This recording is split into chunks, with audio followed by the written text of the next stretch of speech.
Hi, I'm Kevin Eikenberry, and I'm here to help you reach your potential as a leader and a human being. Welcome to Remarkable TV and the Remarkable Leadership Podcast. If you're watching on YouTube, make sure you hit the subscribe button so you don't miss any future episodes.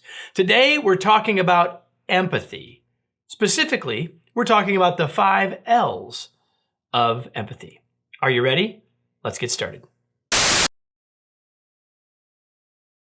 Empathy is something we all look for in other people. We would love to have people have more empathy for us.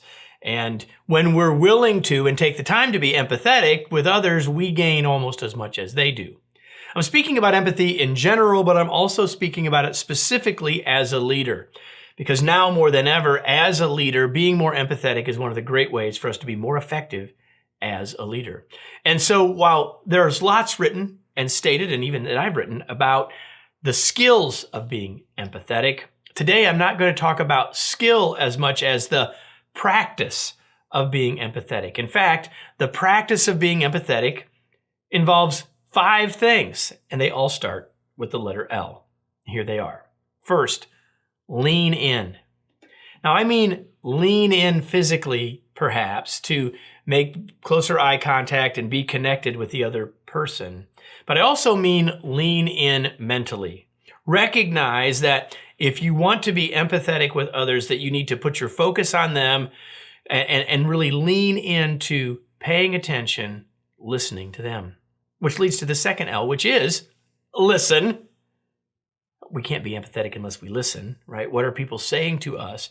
Giving them time and space to talk to us. As a leader, perhaps asking questions that give them the opportunity to talk to us about more than just the work and the weather, but to learn more about how they're doing, what's going on, where they may be challenged or where they're feeling elated. Listen. The next L is to look. Yes, we can be empathetic with our ears, of course, and at some level, we need to know what they're saying to us so we know what they're thinking and how they're feeling, but we can also just use our powers of observation. We can just pay more attention.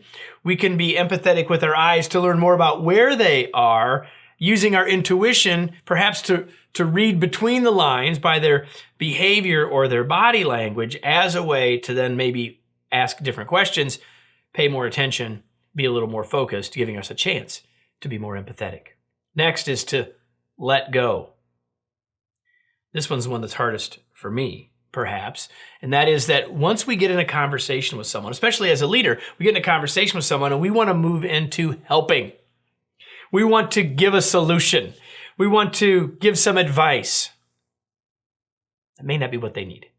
It may be all that they need is our attention or our ears and not our answers. And so let go of your need to immediately respond. This doesn't mean that perhaps they don't want some advice. Doesn't mean that perhaps that there might not be some way that you can help, but not at first. At first, your job and your goal is simply to let go of your thoughts and focus on them, their thoughts, their feelings, and their needs. And then lastly, learn. Learn more about them so you can be more empathetic and understand their perspective more. Learn more about the skills of empathy so that you can be more empathetic. But mostly to learn more about them. Be open to learning more about their perspective and their background and their experience, because that helps you understand their perspective, which allows you to be more empathetic. There that is. 5 L's. Lean in, listen, look, let go, and learn. If you do those 5 things, you'll be creating the practice of empathy and making yourself much more effective in being empathetic with others. Let me close with today's tweet. Empathy is more than a set of skills, but an approach to how we lead and live. Make it your goal to create a practice of empathy. Now, I mentioned earlier in this episode, I said that now more than ever, we need to be empathetic as leaders. Now more than ever, because the world of work is continuing to change. And that's why every week we create a newsletter that we call simply The Future of Work. Whether you're a leader or whether you're a member of a team that's working in new ways as the workplace changes, this is the newsletter for you. Once a week, with ideas and insights to help you. If you'd like to learn more about that newsletter, if you'd like to get subscribed to that newsletter, all the information is right here or in the show notes if you're listening to the podcast. We hope you'll do that. And we hope you'll be back with us again next week right here for another episode of Remarkable TV and the Remarkable Leadership Podcast.